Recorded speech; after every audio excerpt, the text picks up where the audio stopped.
Hello, everyone. My name is Benjamin Kamine. I am a PhD candidate at the Jewish Theological Seminary, where I also teach rabbinic literature in the Department of Rabbinic Literature and Cultures. And I'm going to get us started this evening. I am also part of the Mastorti Environmental Sustainability Initiative, which is my role this evening.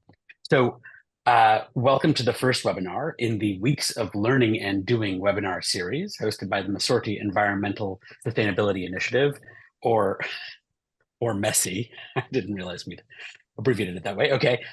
With a generous grant from KKL, MESI was launched on Tu B'Shvat this year to promote living sustainably and taking action to fight climate change within the conservative movement's institutions. MESI's first step was to enhance the conservative movement's partnership with Adamah's Jewish Climate Leadership Coalition. This program supports synagogues in their efforts to create their own climate action plans. To date, almost 70 congregations have registered for JCLC.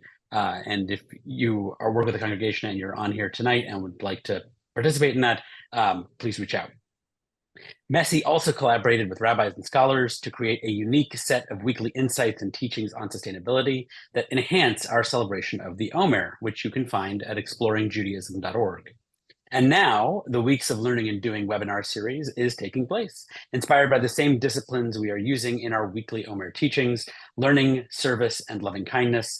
The webinar series is a highly curated, movement-wide online event that offers education, information, and resources about environmental sustainability from a Jewish perspective. Some examples of our webinars are financial incentives for greening synagogues, helping to ensure a healthy world, the mitzvah of Yishuv HaOlam, and cultivating spiritual courage and confronting the climate crisis. And, of course, the one that we will hear tonight, the earth is God's and all that it holds. MESI has partnered with various arms of the movement, like the Jewish Theological Seminary and some fabulous external partners, to offer this one-of-a-kind webinar series about the environment and climate change that will inspire and motivate action and advocacy. We hope it will inspire and motivate you to enhance your sustainability actions and commitment to protect planet Earth, our common home. And with that, I'm going to hand it over to our moderator, Alana Sandberg. Alana Sandberg will be ordained as a rabbi in 2 weeks from the Jewish Theological Seminary. She spent much of her time in yes, applaud. She has spent much of her time in rabbinical school working with young adults in settings including Hillels, programs in Israel, and summer camps. In these spaces, Alana has found that environmental anxiety is quite present and often looks to Jewish texts for wisdom to share. Alana, it's all yours. Thank you so much. It is such an honor to be here tonight and to be moderating a conversation between two professors that I have had such the honor to learn from in my time at JTS. I'll introduce them and then we'll jump into a conversation. I've prepared a number of questions to ask them to get us started. We'll spend about 45 minutes with those questions, and then we'll open it up to you for any questions that you want to add. Throughout, if you have questions that come up throughout the conversation, feel free to send them to Ellie or to Professor Kamine, and they will take all those questions and give them back to me at the end to take some questions from the audience. I want to introduce our wonderful speakers this evening. First, I will introduce Rabbi Eliezer Diamond, who is the Rabbi Judah Nadich Professor of Talmud and Rabbinics here at JTS. He has lectured and taught courses related to environmental issues. I am very lucky to have gotten to take one of those courses, and has taught to both JTS students and to lay audiences. He has also written a number of articles dealing with environmentalism. His focus is on both interrogating rabbinic environmentally related halacha and Haggadah and viewing environmental issues through a rabbinic lens. And our second speaker this evening is Dr. David Kramer, who is also a professor of Talmud and Rabbinics here at JTS, as well as the director of the library. And as someone living in the world that we live in, he is very invested in this topic and seeking, well, he has much wisdom to share and also seeks wisdom on this topic as it is very important. Um, so I would like to get us started with our first question. Where do you see the value in applying a Jewish textual framing to modern issues about which the classical rabbis did not directly speak? That's where I want to get us started. And I'm just going to I will have Professor Kamine maybe put that in the chat so that people know what our framing is. Would one of you like to start in particular? Eliezer, go ahead. Okay. Won't say no. So the first thing I want to say is that, to me, the most important principle that emerges from biblical and rabbinic Judaism is what the title of this webinar indicates, to know that we do not truly own anything. And I think that that underlies everything else. The rest is commentary, as it were. That underlies everything that has been said and has been taught within our tradition concerning environmental issues. Because if you see yourself as a steward rather than an absolute owner, then you have to reflect on what your responsibilities are and what the limits of your ownership are. And related to that, I think the greatest contribution of rabbinic Judaism is the ability to address interpersonal issues that touch upon environmentalism. In other words, understanding the obligations that each of us has to our neighbors, which at this point is everyone in the world, and how that limits and directs what we can and cannot do in relationship to the environment. The last thing I'll say is, one of my Talmud teachers once said, and I'm talking about the last part of your question, the rabbis did not directly speak about a lot of issues, and that's certainly true. One of my Talmud teachers once said the most important tool in the rabbinic toolbox when it comes to halacha is a mematzinu, an analogy. And that's, I think, very useful. I have found it very useful. Yes, the rabbis may not speak about issue X, but one can extrapolate. Not everyone will agree with a particular person's extrapolation to address issues that indeed the rabbis never addressed. And as always, it's interpretation. Some will agree, some won't. Rabbi Diamond, would you mind giving, I know that I've learned many examples of that metaphoric language from you, but could you give us an example of just one of those metaphors we might take from rabbinic texts or any Jewish texts and apply it to an environmental issue today? I don't know if I mean metaphors. Okay. One of the major problems is that the rabbis work retail. We're talking about major global issues, and the rabbis never anticipated those issues. But in something as simple as a Mishnah at the beginning of the second chapter of Bava Batra, which talks about how much I, as someone else's neighbor, must distance the cistern that I want to dig from the boundary line, because if I dig it too close, that will have a negative, it will soften the ground and make it difficult for my neighbor to dig a cistern.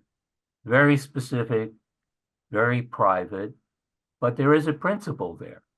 And it's really the principle that I mentioned before, that even though this is my land, I don't have an unfettered right to use it as I wish.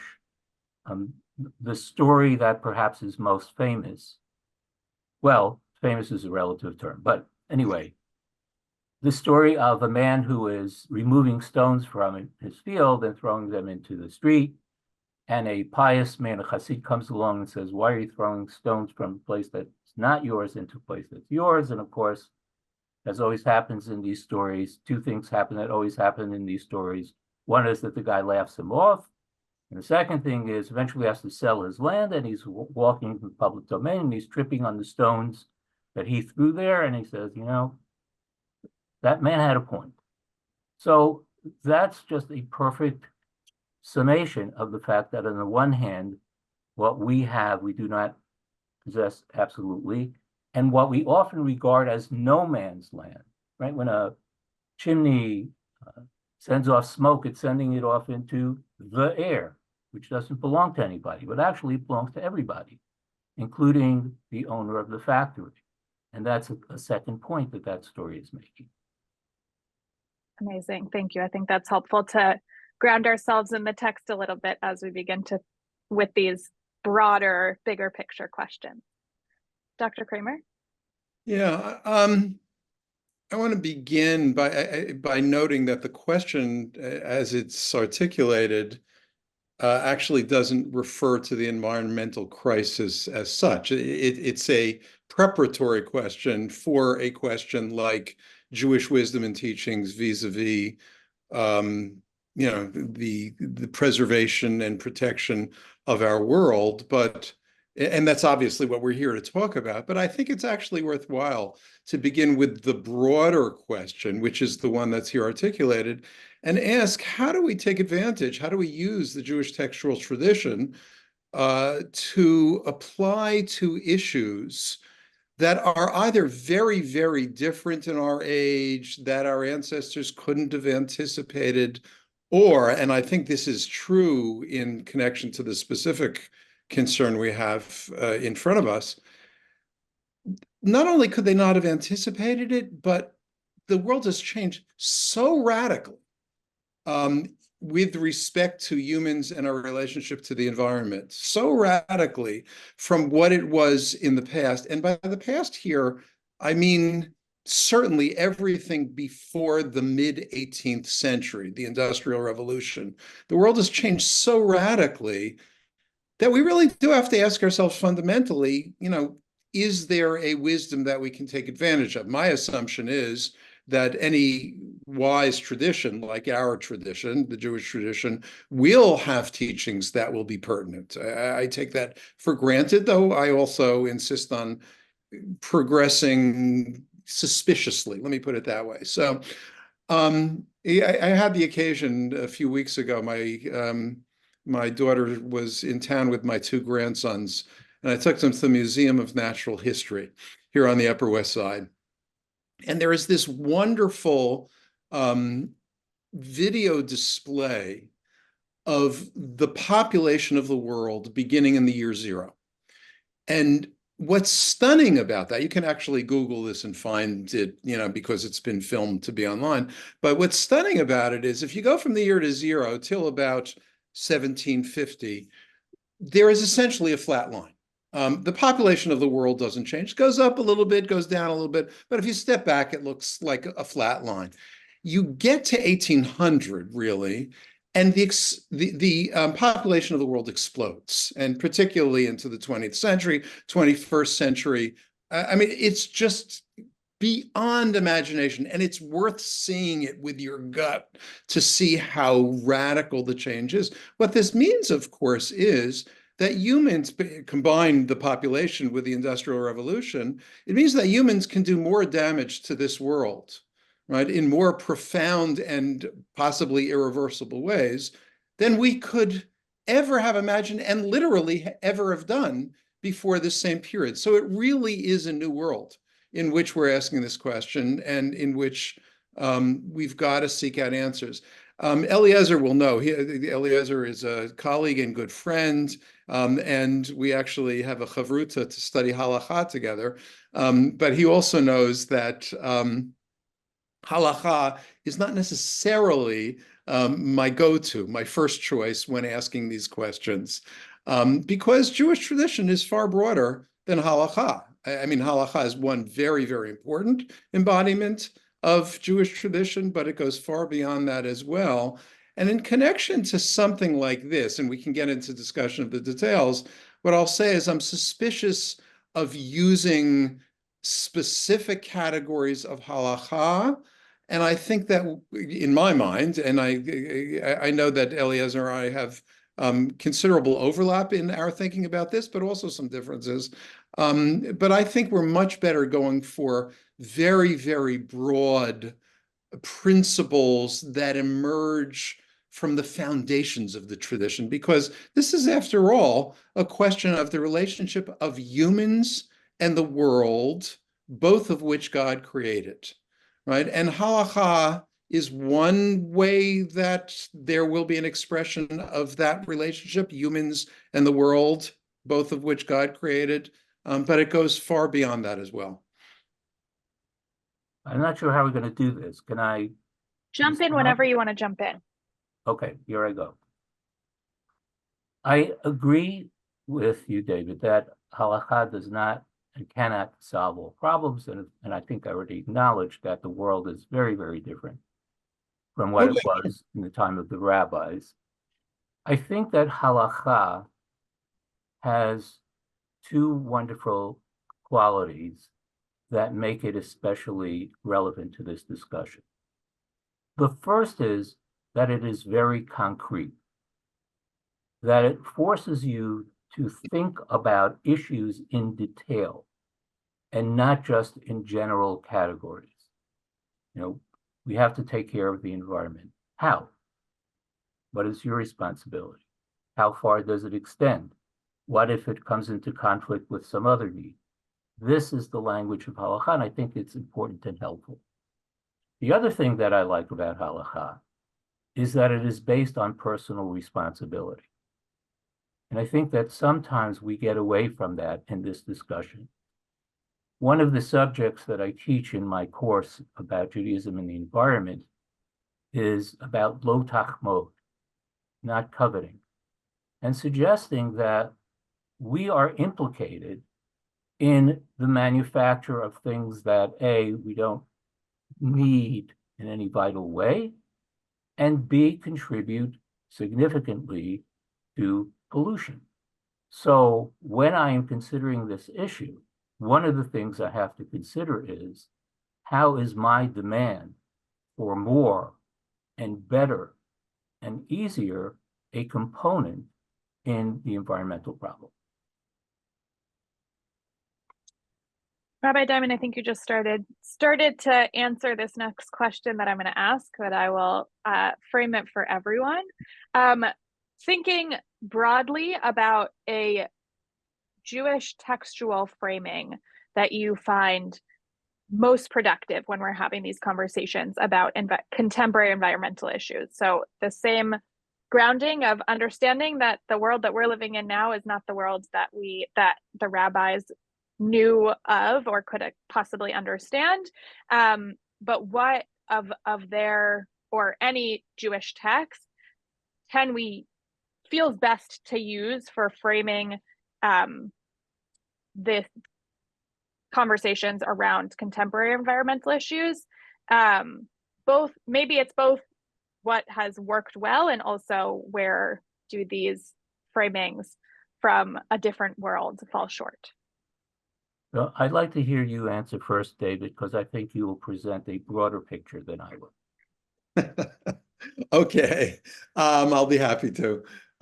So I would begin by saying that although I've heard some more nuanced applications of it, I think that the common referencing of the principle of bal tashchit, not destroying,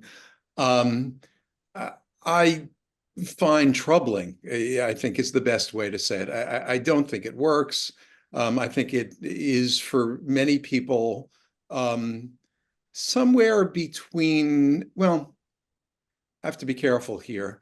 I think it winds up, even without intention, being dishonest. And I'll explain what I mean.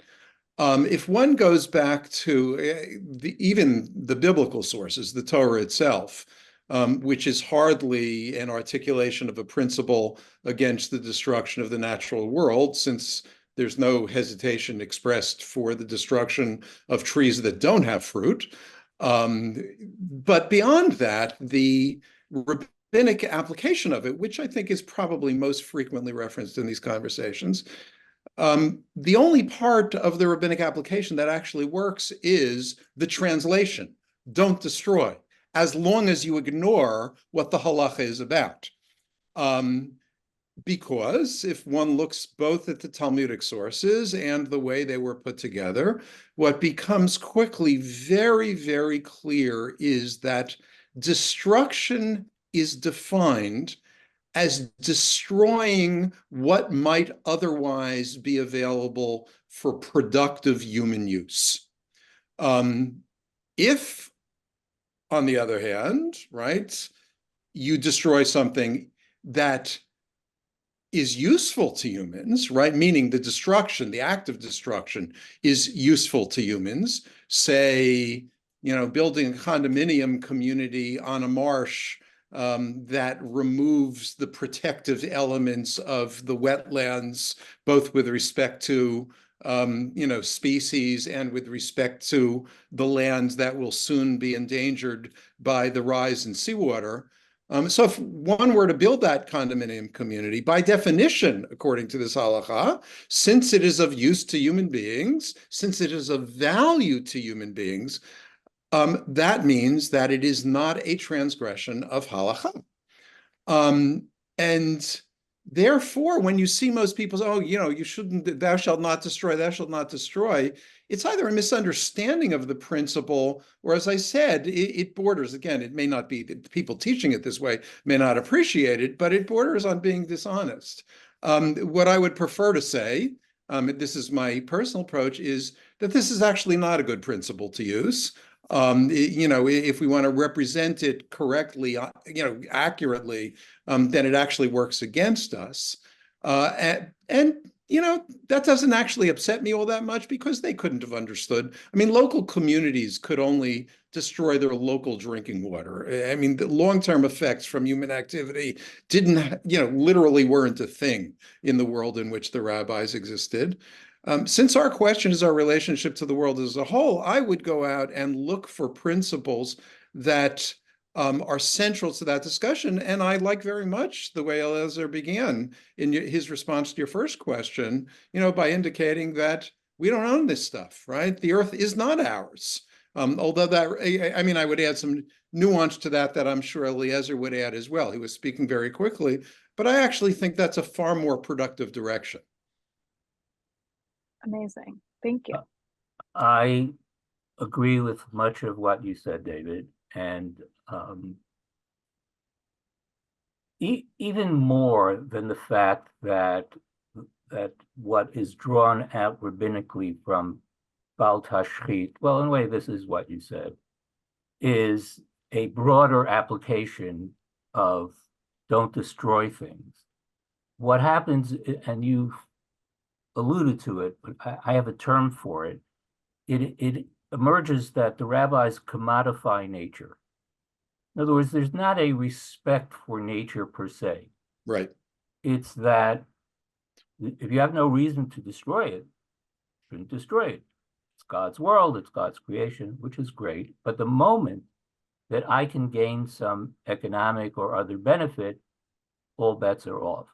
And part of what I do in my course is with regard to Bal Tashchit and also Tsar Balei Chaim, to indicate the ways in which I think, from my perspective, I think from our perspective, I hesitate to say that, but I will say it, the rabbis really failed in using these principles to protect the world at large and the animal world.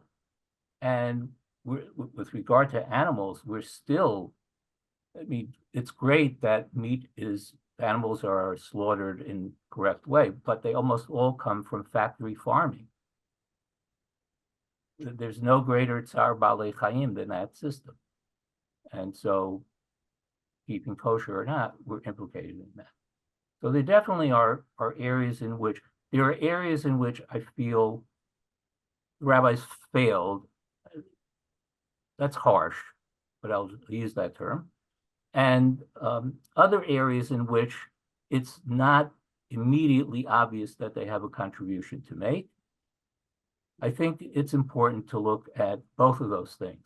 I'll just say one more thing. Joshua Kane has an article, I think it appeared in conservative Judaism, pretty sure. Anyway, it's about Tsar Bele Chaim. And he makes a point that I think is really important. The nature of halakha is often to balance two goods or two imperatives. When something is good and something is bad, we don't really need halakha. We know this is good, this is bad, let's do the good thing. But when life gets interesting is when you have two competing goods or imperatives.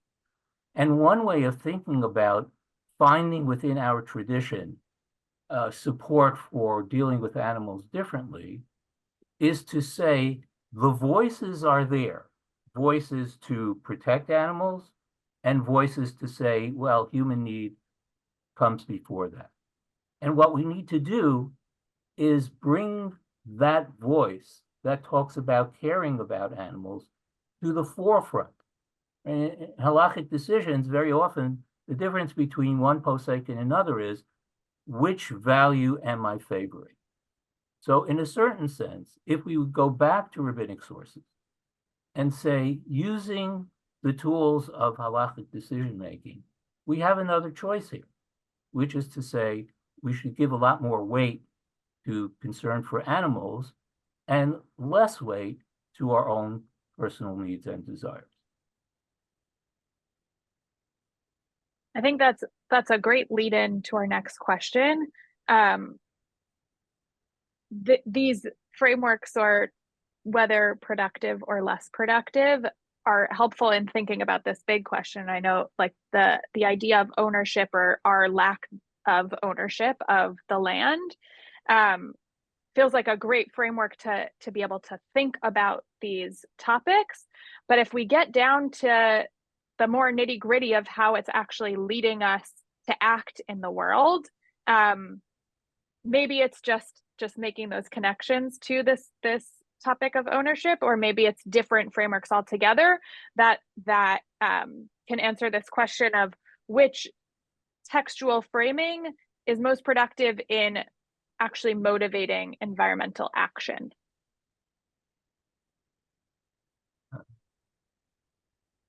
Well, I have something to say. You want to start, David? Whichever you prefer. Okay. Well, I think you started last time, so I'll start this. Yeah. This Actually, is what we do when we have our chavruta. Did you read last time or did I read last time? okay. So I believe I saw that Rabbi Nina Carden is present. First of all, I want to give her a shout out for speaking to my class several years back. She came for one of the sessions. And maybe you didn't say this, maybe I heard it from somebody else, but I think this is considered to be true, which is Jews have not responded, when I say Jews, many Jews, most Jews, have not responded enthusiastically to a strategy of finding wonder in the world and caring about the natural world and God's creation, and that leading them to want to take action, environmentally speaking. And frankly, the way I, and I think many people think about the issue, it's not really about saving the world, it's about saving us. I mean, whatever we do, the world will limp on in whatever form, but we may disappear if we don't do something about the problems at hand. So really, the one who's most in trouble is us. And for that reason, I come back to my preference to think about environmental issues interpersonally, and to think about the ways in which each of us as neighbors in this global village are responsible to each other and to take full responsibility for how what we do affects others. And again, to realize that we are also the others. We're part of the others because we're all living in the same world. And so it's easy to think, no, I understand now that billionaires are building bunkers, preparing for Armageddon, and whatever they have there, underground swimming pools and food and entertainment. It's great. So that's one attitude one can take, which is whatever happens, even if the world goes to hell in a handbasket, I'm covered. Pretty sure that's a foolish point of view to take, but unfortunately, some people take that point of view. So really, I'm going over well-trodden ground, but my answer again is thinking about interpersonal responsibility, and that intersects with our responsibility to God. And one follows from the other. In other words, if God is the creator, if we are just the tenants, and we have a responsibility to God, we also have a responsibility to our fellow creations, our fellow human beings. I think that one flows from the other. Yeah, May I mean, ask- I'm sorry, Oh. go ahead, Anna.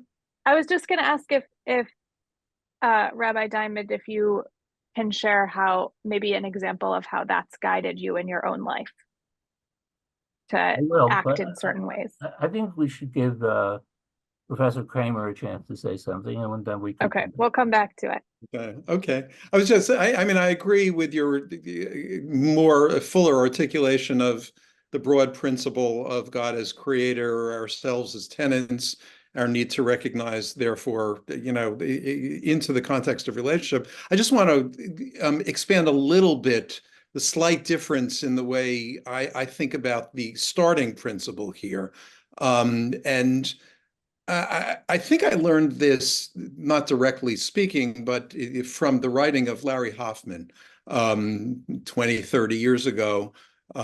He wrote about the blessings, the brachot system.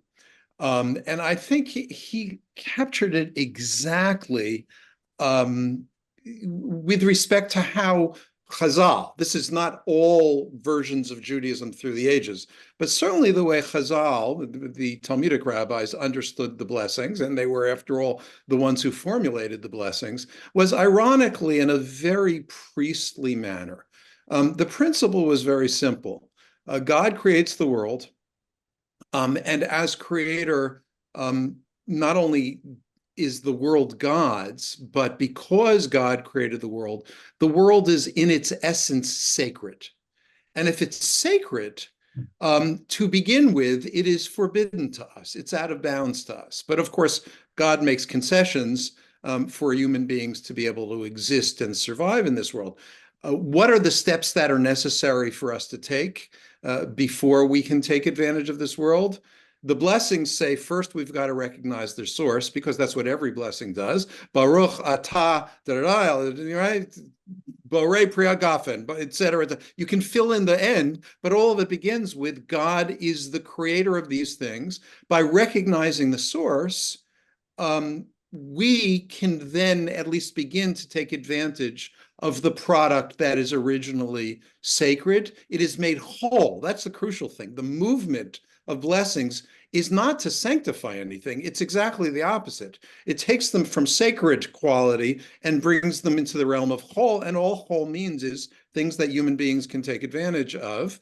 But there are other responsibilities too, and it's interesting. This explains the arrangement of the Mishnah, and after the Mishnah, at least the Yerushalmi Gemara, but certainly the Mishnah, the frequent question, why is brachot together with Peah and Bikurim and Maser and so forth, right? The simple answer, right, is that these are all things that are necessary, responsibilities we take before we can use the natural world. We've got to recognize the source. We've got to allot to those who are needy what doesn't belong to us. The whole principle of something like Peah, all right, is that we don't own that part of our produce, even though it's quote unquote our field, we don't own it. And that's the crucial sensibility that I think needs to go through all of this. Is that enough to motivate people? I don't know. But I think, Eliezer, you said something very, very important before, and I agree thoroughly. Listen, I love halacha. I practice it all the time. And I agree that what's essential about the halachic approach here, once one's got the founding principle, is you've got to make this habit. It won't happen because you've got a nice idea in your head. It will only happen when it becomes habitual. So, I mean, I can testify, I have the privilege of living on the Upper West Side of Manhattan, where despite the fact that I live in an apartment building, we've got composting and it's collected, regularly, once a week. And so, my food scraps all go into compost. I couldn't imagine buying eggs that don't have the humane certified insignia on it. I mean, those of you who don't know it, you can check it. It's copyrighted. You can go to their website. It's not perfect, but it's very, very good. Because it would be like saying, oh yeah, to save $1, $2, $3 on eggs, on a carton of eggs. Yeah, I'm in favor of torturing hens laying eggs, to keep my eggs cheaper. Sure, that's fine. But it's got to become habit. And when I go to places where people have not been habituated, I realize how habituated to these things I personally have become. I think that's what we've got to struggle for, right? I mean, I don't know the best way to do it, but again and again and again, we've got to figure out it can be high education, low education, but we've got to make it halachic in your sense, meaning a practice that we feel is our obligation, a practice that we feel it would be irresponsible not to demand of ourselves. I like to and build on that and then come back to your question, Ilana. I like to think of halakha as a spiritual discipline and that's, I think, essentially what you're describing, David, that through habit, we also, actions also affect attitudes. Attitudes affect action, but actions affect attitudes. And that, to me, again, is part of the genius of the halakhic system. We're not the only ones who figured that out, but okay. And I loved what you said about brachot. At the risk of sounding like I'm doing PR for my course, this is also something that we. But that's okay. But so I want to tell a story, to say two things.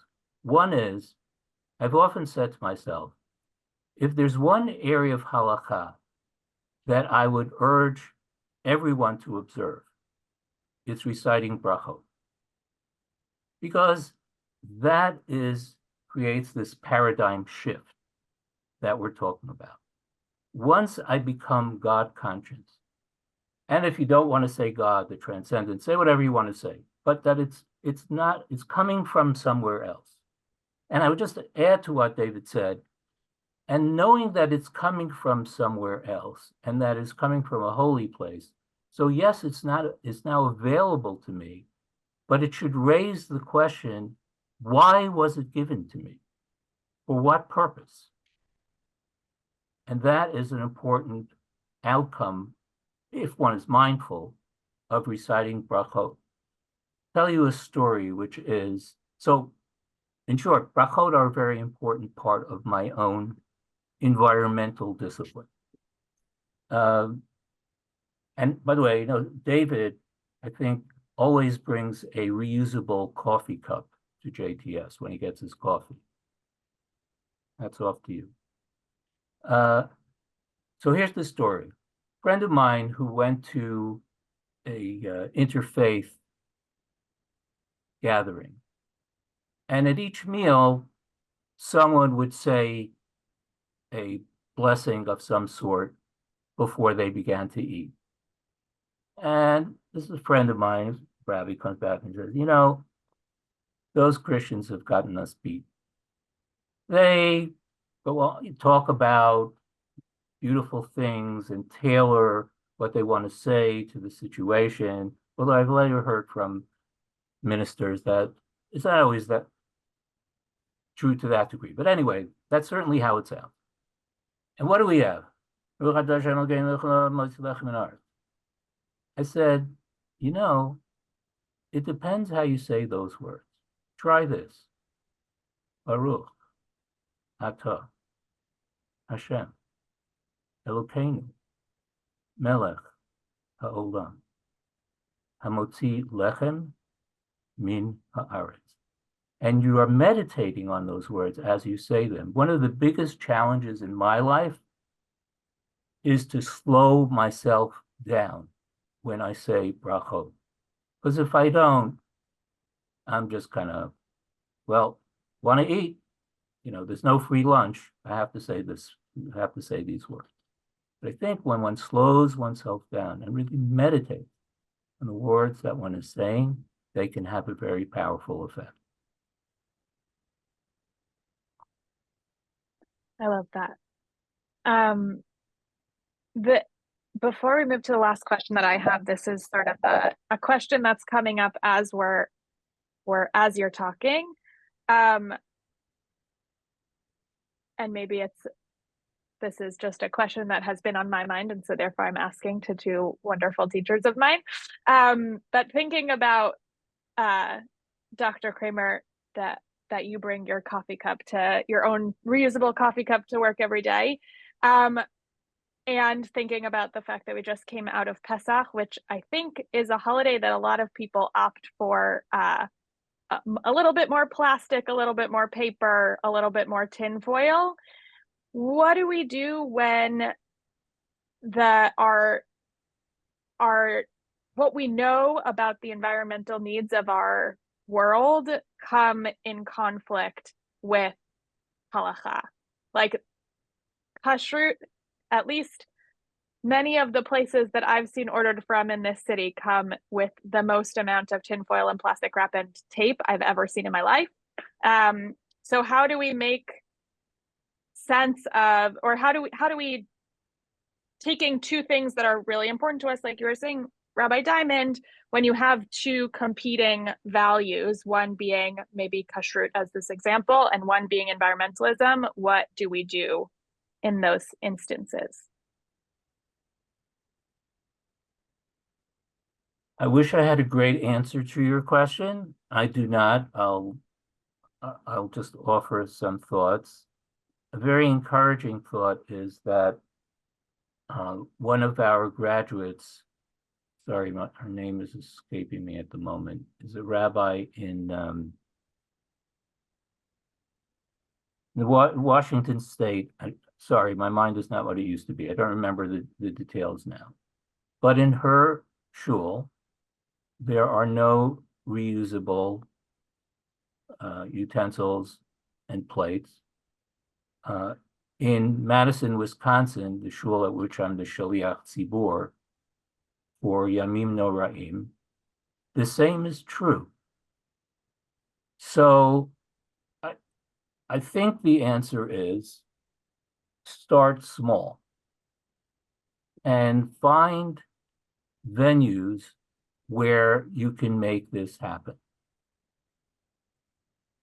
It's very, very challenging. I don't know how to convince someone who is kosher takeout to use different kind of packaging. I don't know. I don't know how one does that unless there's a shift in the community itself. And that's why I'm thinking about synagogues, because synagogues are a community. And if we can get a community or many communities to shift on these issues, perhaps we can move more towards concern about these issues and people acting on these issues in the larger community. That's what I got. Not the answer I would like to give you. Yeah. Ilana, I would actually dispute your dichotomy, which I think is a false one. Please. It's not about halacha, kashrut, kosher for Pesach, versus, kashrut for, I don't know, even versus environmental concerns, right? It's about convenience, ease, right, versus environmental concerns. There's nothing that requires us to use disposables. Of course, it takes a little bit more time and effort when you're not using disposables, but then the question arises, okay, what are your obligations? And it's amazing the things we'll do that are less convenient if we feel genuinely obligated to do it. The part B of the way I would respond is that I suspect that far worse than the disposables is the abundance of meat we're eating, which has just, huge and very, very negative impact, the way we do meat, that is, on the environment. I mean, it's a major contributor to greenhouse gases, to all kinds of other things that are polluting of our environment, which I think actually provides an opportunity if what we're talking about is Pesach, because Pesach is the only time during the year when the Torah gives us a recipe, right? The only occasion for which the Torah gives us a recipe, right? Get yourself a lamb, right? Prepare it this way and eat it together with this and that, right? Al matzot u'merorim. Why does the Torah do that? Because the way to set an occasion apart as special is to eat meat on that occasion. So the way to set an occasion apart as super special, right, is to eat a big animal and its meat in special ways on that occasion. But of course, that's all in a world. The only way that meat becomes special and marks the occasion as special is if during the rest of the year you're eating far less meat, right? So what I would do in the environmental conversation is say yes, right? On the regalim, eat meat abundantly. These are very special occasions, particularly Pesach, right? Shabbat, be a little bit more modest about it, but Shabbat is special too, right? The rest of the time, right, you should probably restrict yourself radically, because if you don't, you're actually going to affect the world on which we live in ways that will make it very difficult to recover. Yeah. Yeah, I would agree. So I'm Go ahead. No, please. just going to say I'm fortunate to be married to a pescatarian. And so Shelley has succeeded not in stopping me from eating meat, but not a lot. In fact, now when I eat meat, I don't digest it as well as I used to. Like my stomach says, "Whoa, what was that?" You're working in the right direction. Good. Well, it's Shelley. I can't take a lot of credit, but it's a step. It's a step. Well, I highly recommend the vegetarian pescatarian diet for anyone who's looking for a step in the right direction. I am going to close this out with one question, and then we will take questions, a couple of questions from the crowd. I will just remind you that if you, those of you who are watching at home, can send questions to Professor Kamine, and he will curate them and send them over to me to close this out. So one more question that I have for the two of you is, you are both Jewish professionals, and you are also both individual people, and these are issues. I mean, if we could tell everyone to eat less meat and they actually listened, we'd be in much better shape. But you are only individual people, and these are problems that feel sometimes just too vast to even begin to address. So I guess in addition to your eating habits, what are some other ways that you are living out these values? And I guess maybe to add on to that, like, how do we justify making these changes in our own lives when it's only the tiniest drop in such a big bucket of what needs to change? Every drop matters, and they add up actually quite quickly. I remember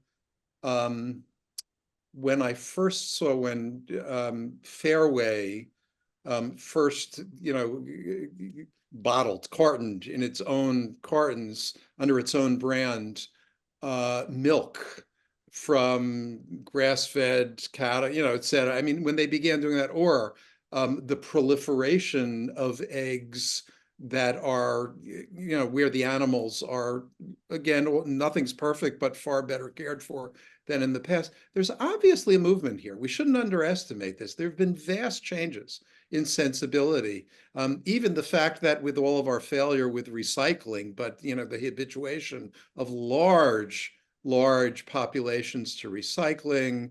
New York State, you got to bring in your own bag, or you're going to have to pay for the bag, right? I mean, these are all great things.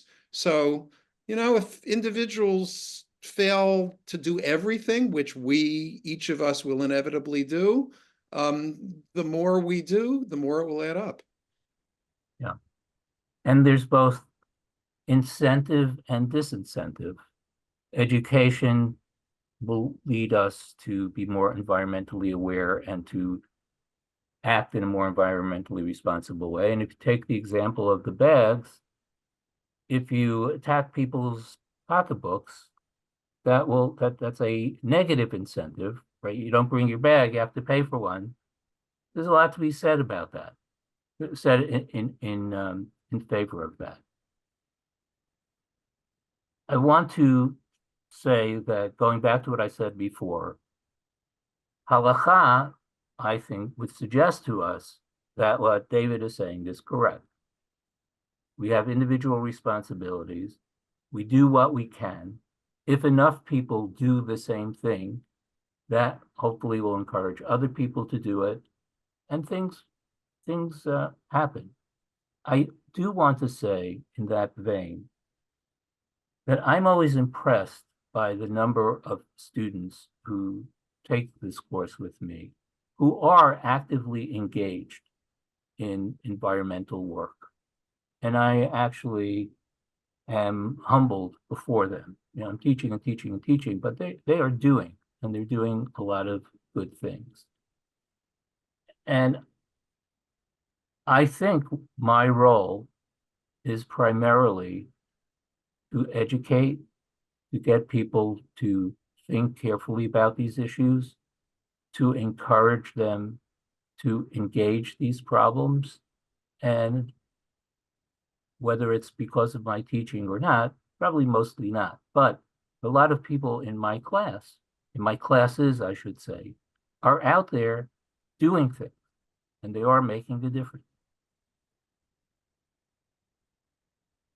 I will say, as one of those people, I think I was someone who showed up in the class because I was already ignited by these issues, but I have definitely had the honor of sharing a lot of your Torah that you shared to me to other people, which I hope, I think of it as like the spiritual fuel behind some of this work, hopefully. Okay, I have a question from the audience that I would like to pose. How do you think we should use Jewish frameworks to participate in broader communal conversations that involve non-Jews or people who don't feel obligated by these Jewish systems?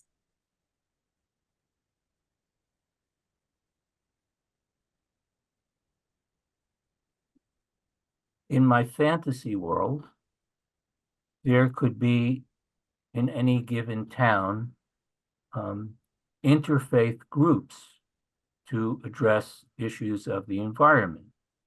I mean, different religious communities do get together to discuss other issues. They could decide to get together to discuss this one and to take action. I mean, we have a sort of interfaith group in Teaneck. It's not a precise description, but still who are involved in a soup kitchen, basically. I mean, two religious communities have acknowledged that, according to both of their traditions, this is something that we owe the people around us. And so there's that bridge. We share that in common. So that occurs to me as a possibility.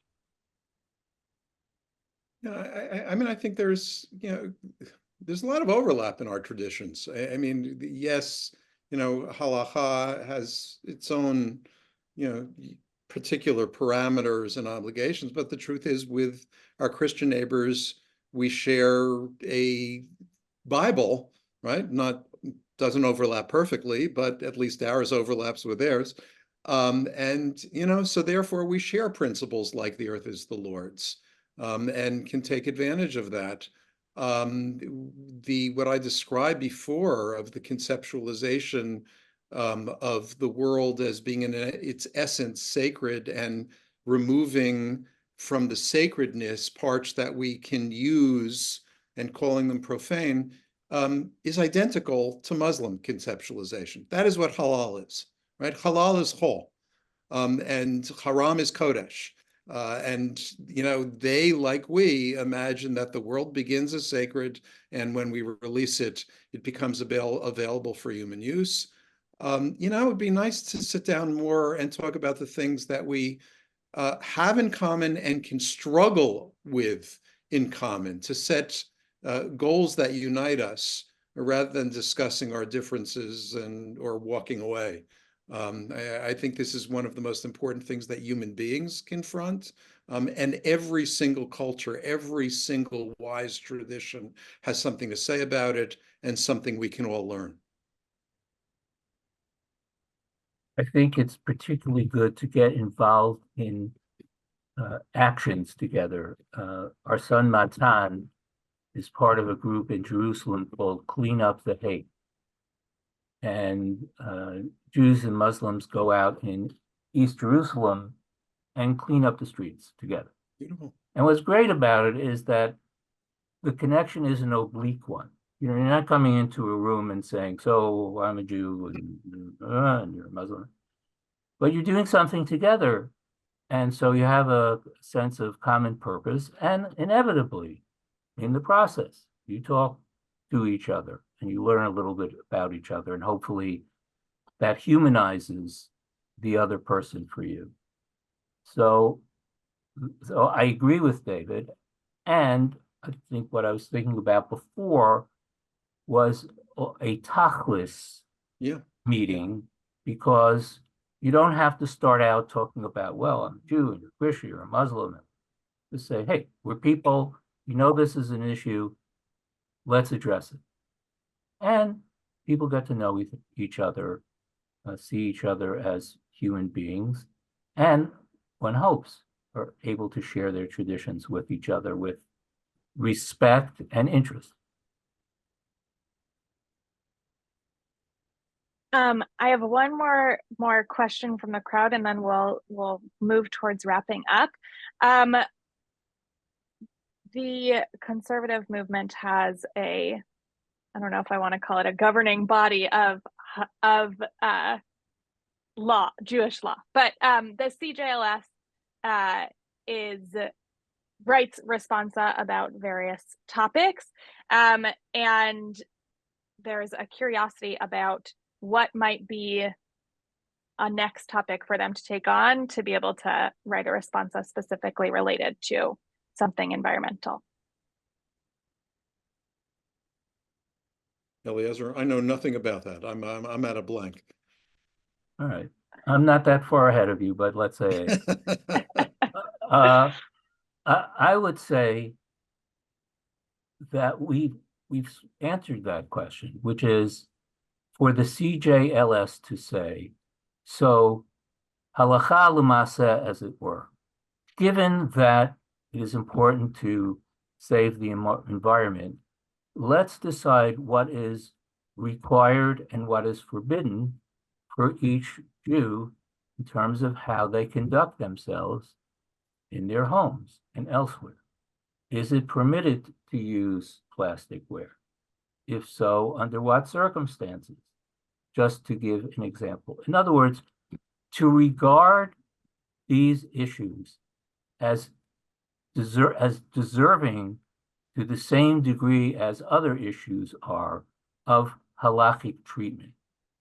But part of the genius of the Chafetz Chaim in writing the Chafetz Chaim is that he realized, this is not as true, certainly not today, but it's related to what I just said.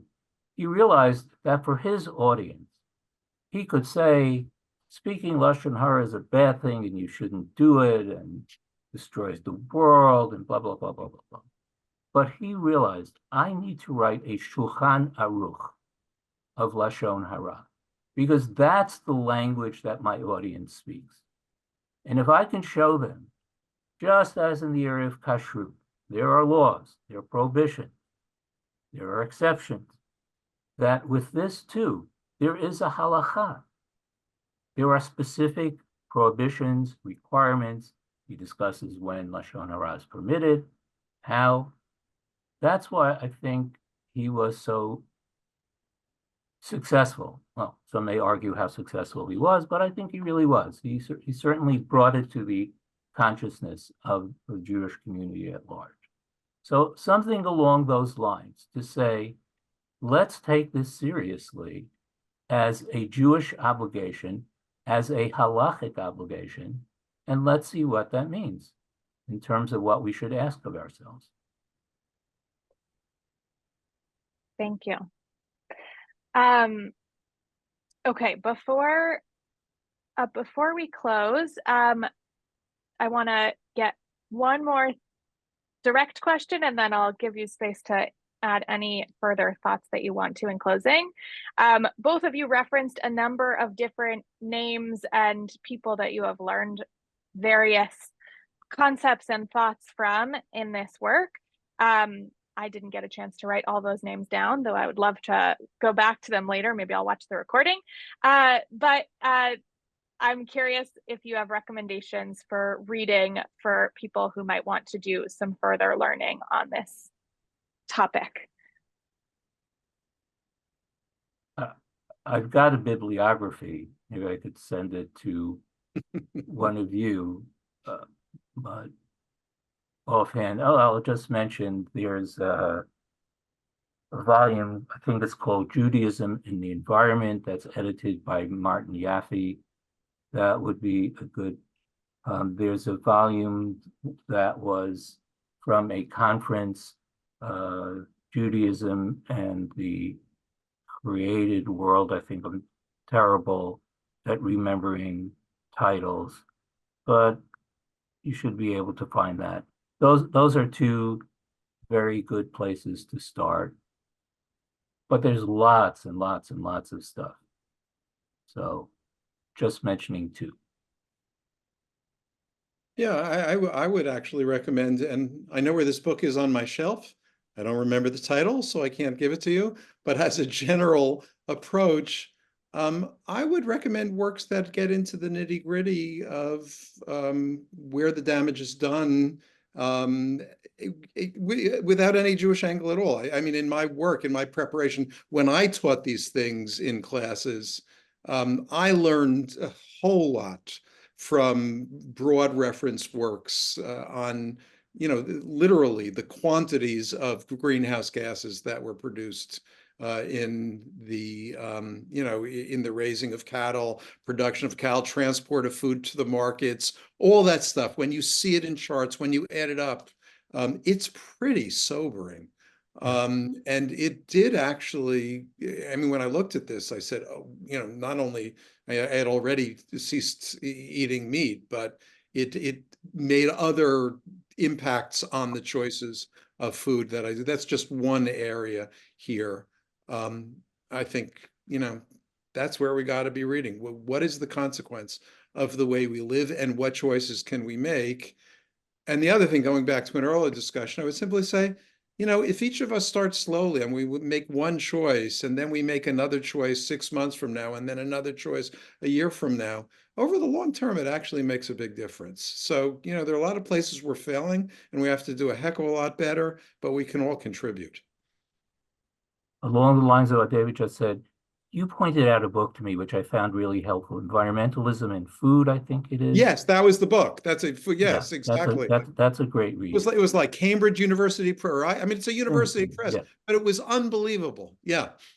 And another book, I mean, if you want to feel that you can never eat many things ever again, you should read Eating Animals by Jonathan Safran Foer. Yeah. Wow, be ready to be. It's a book that's not for the faint-hearted, but it's a very important book. Mm-hmm. I was going to suggest his other book, We Are the Weather, but recommend that people don't read it right before bed because it might keep you up.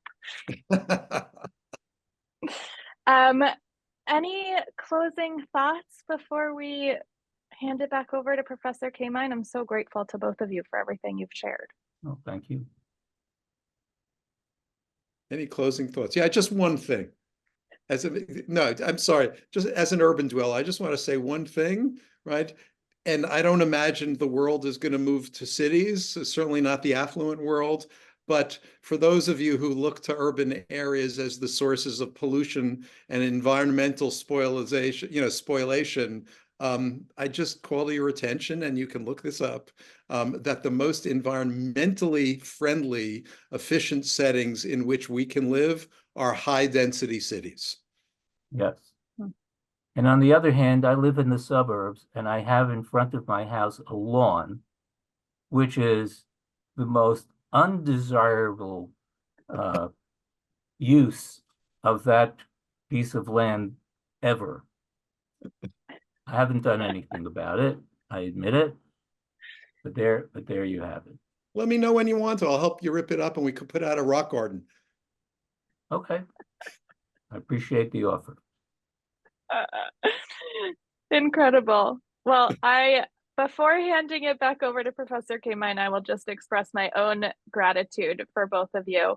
I feel lucky to have gotten to moderate a conversation between two professors that I've gotten to learn with over my time at JTS, and to sneak one more conversation in this format before I head off. So thank you both for all of the Torah, broadly speaking, not specifically Torah, that you shared this evening. And I hope that all of you in the audience were able to get a glimpse into all of the wisdom that these two wonderful professors have to offer.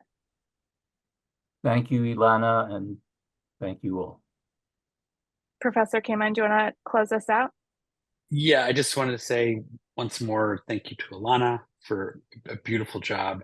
Thank you to both of our brilliant professors, Rabbi Diamond and Dr. Kramer. And I just want to close up by encouraging everyone on here to attend the remaining webinars in the series for the Masorti Environmental Sustainability Initiative. There's a lot more learning to come, and also, of course, be sure to count the Omer. I'm not going to say what night it is. And tonight I'm going to say the bracha incredibly slowly. Thank you all. Have a lovely night. Good night. Good night.